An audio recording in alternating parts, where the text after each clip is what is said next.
Yes, hello guys, welcome. This is Hilit Sports TV here and the Hilit Sports Studios. My name is Chuka. Today we're here to talk about sports. I'm feeling super good today. I feel so much energy because the Euros 2020 is happening. So many things happening. Some players are disappointing. Some players have gone on due to injury. A whole lot of things, and we get your comments, get your reviews on a whole lot of things, and to keep on communicating with us, do well to subscribe to our YouTube channel and also turn up post notifications if you're linking up with us on Instagram and on Twitter as well. My name is Chuka Niger, up here on Hilit Sports TV.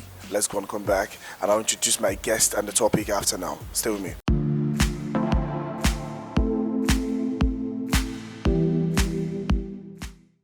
Yes, we're back like we never left. This is still Hilit Sports TV. My name is Chuka, and today regular host Osaze is here in the building. How you doing, man? I'm doing good, Chuka. How was your weekend? It's okay. The weekend was filled with so many surprises. Let's start with the Euros, actually. So many exciting teams in the Euros. But for me and for you, probably anyone who's watching right now, there is a much talked about team. Yes, Denmark surprised everyone by blasting Wales comfortably to cruise to the next level of the competition. And Belgium, on a bad note, KDB had to leave. We're going to talk about that later. But now, let's talk about their star man, Romelu Lukaku, playing straight for Inter Milan in the Serie A. He's come out to talk about the fact that he's not being rated enough, that he's on the same level with Ronaldo, Messi, Lewandowski, Harry Kane, and so many persons who are on the top flight right now. And everyone accrues his prowess in the game to good form, while he feels he's world class. Is he being rated enough? Well, Romelu Lukaku is a world-class player, and he has done enough for Belgium national team. He has actually done enough for the Inter Milan as a club. We saw what he was able to achieve when he played for Manchester United. And trying to kind of compare himself or maybe keep himself at the level where Cristiano Ronaldo, Lionel Messi, Robert Lewandowski and Harry Kane are, for me, I think he should be comparing himself with Robert Lewandowski and Harry Kane. But for Cristiano Ronaldo and Lionel Messi, those two players are well above him. But nevertheless, he cannot really take anything away from what Romelu Lukaku has been able to achieve. We saw what he did, becoming the second highest goal scorer in Serie A, and he's actually the top goal scorer in the Belgium national team as a whole. And this current Euro Nations Cup, he has already netted 3 goals, even though his work rate is so phenomenal. So for me, I think he has it, but he's not up there just like Cristiano Ronaldo and Lionel Messi. Okay, like he's saying right now, he feels he is doing his best for the game, but he can't be compared to Ronaldo and Messi yet. He needs to at least score 500 goals, really, and more. And I think he just hits 300, right? Yeah, and a little above that. Now, still on the Belgium national team, so the persons thought that Eden Hazard recovered, was informed prior to the Euros, and getting there, the Hazard that is trending is Thorgan Hazard. Isn't that surprising? It's quite surprising, honestly. Leaving me, I'm really surprised because we know that prior to this Nations Cup, we have the likes of Romelu Lukaku, the Hazard, Kevin De Bruyne as the star players, for Belgium national team. But all of a sudden, from the backyard, Hazard's younger brother is actually the one being the talk of the town. So for me, I think it's a good one for the Belgian national team. It shows that, yes, when you are looking up to see some of the great stars perform, and when they don't get to perform, the team can equally perform because of other players who really want to showcase what they have. So for me, it's a good one. A good one, Thorgan Hazard, nice one. Also, tell us your contributions. What do you think should happen to Eden Hazard's form right now? Are we to expect more from him in this tournament? Tell us right now. Now, still on the Belgium national team, let's talk about their talisman, KDB, Kevin De Bruyne. The guy was unlucky, left out of Man City. He was ruled out due to injury, and it really affected the outcome of Man City in the UEFA Champions League. They just concluded one that they lost in an epic final to Chelsea. Years away from that now, still on Euros 2020, Czech Republic have won their last 4 games against the Netherlands. Their last loss coming in 2005. What can you say about this? Well, it was not really a surprise to me that they defeated the Netherlands. Yes, we all know that the Czech they've never won this Euro Nations Cup before, but The Netherlands, they won it once in 1988.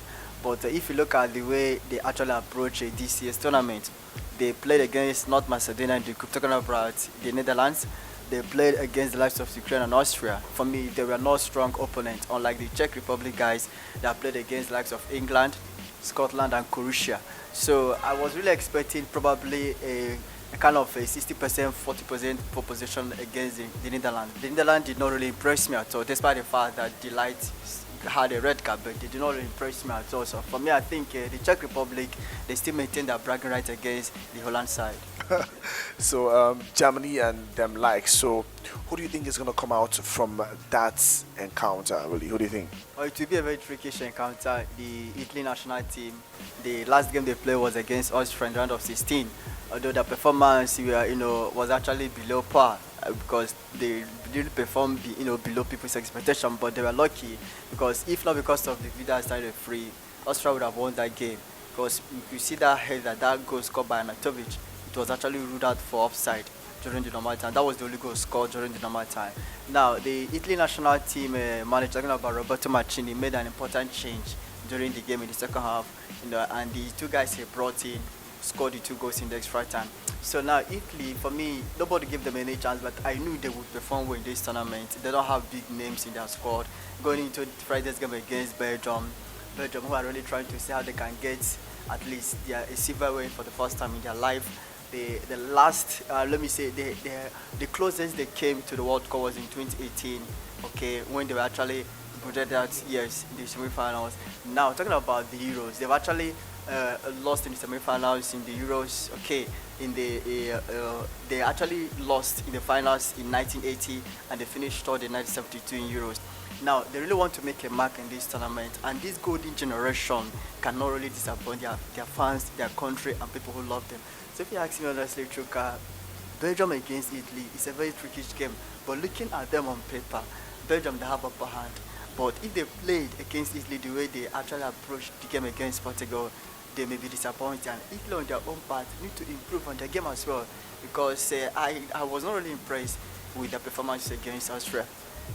Okay, against Austria. Austria is a team that's super interesting with the likes of David Alaba, who has had an amazing work rate in this Euros, one of the highest so far in the Euros. The person he's on the same par with, really, he had to top the person with chances created, 2 chances created. It's an amazing one. And now moving forward to the last one, we are going to talk about the Portuguese national team and their disappointing exits from the Euros. Coming into the Euros as defending champions from 2016, Cristiano Ronaldo and the rest of the team, the golden guys in the team like Bruno Fernandes, who had an amazing season with Manchester United, while Felix had an amazing time also with Atletico Madrid, and also the last but not the least in the whole trio, which is Bernardo Silva, had an amazing input in the outing of Manchester City and last season, even though they didn't win the UCL actually. Everyone was expecting them to put in an amazing display of performance, giving Cristiano Ronaldo a relaxing field to play, really, and less work rate. And behind the scenes, you talked about how Moutinho, who even though he's aged, was putting in a lot of effort. And surprisingly, Renato Sanchez, even though he has been benched a whole lot to play some players, has had amazing touches throughout this tournament, really. So now leaving so many persons wondering what is happening, really. Why did they leave? What is the problem of the Portuguese national team, really? People used to talk about Portuguese national team in the past. They don't have squad, they don't have big players. But in these Euros, no one can really tell me that they don't have squad. They have squad, they have great players, okay, that are capable of doing something big for the national team. Just like Riley pointed out, I was highly disappointed. The likes of Bernardo Silva, Joe Felix, Bruno Fernandes. So I was highly disappointed, especially Bruno Fernandes, who actually took it upon himself to make sure that Manchester United finished second last season in the EPL. But in this Euro, he's the biggest disappointment ever in this Euro, honestly. And I feel for Cristiano Ronaldo because he felt so bad yesterday. This is not where he wanted to end his Euro campaign this season. He hoped to go to the final, but unfortunately for him, his teammate really disappointed him. So I think it was a very, very bizarre and abysmal performance from the Portuguese national team. Less so probably in the 4 years to come, which I know Cristiano Ronaldo may not be able to feature. I don't know if Portugal will be able to win this title in many years to come again. Well, the thing is, one thing about some of these national players is if you don't have a perfect youth system, no matter how old a player gets, they can always call him back. Think about someone like Marquez that played for Barcelona. Yes, Ibrahimovic for Sweden. All these guys we are able to to be called back. Ronaldo, by the next Euros, he should be 40. Really. Of course, maybe tight. Yes, 40. Yeah, 40 because by the next World Cup, he'll be 37 years. So I think 40 or maybe 39. Okay, but I think they might not be able to because I know they're advocating to be playing Euros every two years. But for me, let them leave it for 4 years. Okay, for 4 years because it makes it more exciting and intriguing to watch. Thank you guys so much. Today has been an amazing journey. We got Osaze in the studio. My name is Chuka. Behind the scene, we got Casey Sunshine, who shot us, and also Tozy, the King Tozy, who is the editor. Do well to subscribe to all our channels, YouTube channel at Hilit Sports, and also on Instagram at Hilit Sports, and every single way at Hilit Sports television. Thank you guys so much. We'll come your way again. Have a beautiful, wonderful time. God bless you. Bye.